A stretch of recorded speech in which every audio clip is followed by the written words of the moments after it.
It was a stunning upset in Alabama. Republican candidate Roy Moore, who was plagued by sexual harassment accusations, lost to Democrat Doug Jones in the race for the U.S. Senate.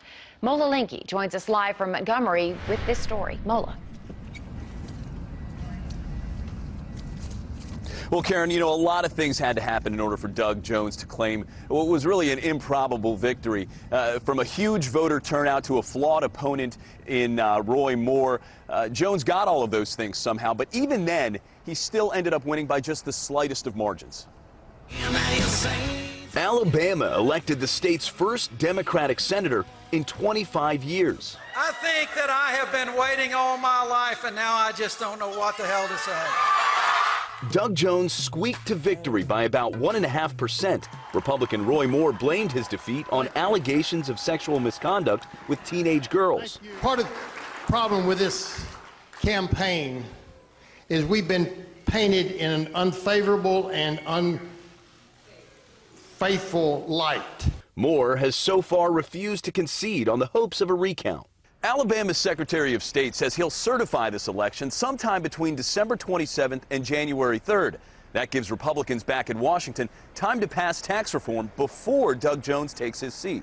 President Trump won Alabama by nearly 30 points, but his endorsement failed to give Moore the boost he needed, and even the state's other Republican senator withheld his support. I'll tell you, didn't vote for him.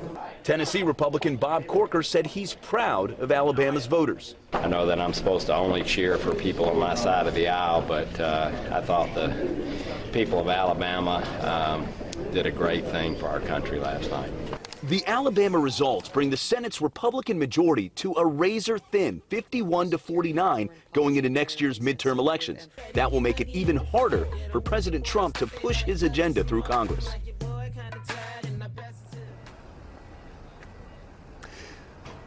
You know, it should be noted that the African-American vote in particular cannot be understated in last night's vote. Exit polls show around 96% of the black vote went to Doug Jones. African-Americans made up about 30% of the overall Alabama electorate, which is actually a bit higher than the 28% of African-Americans who voted in the 2008 and 2012 presidential elections. So the difference is that was a presidential election. This was a special election where voter turnout is notoriously small, really across the country, which makes last night's turnout all the more unpredictable and remarkable. Karen?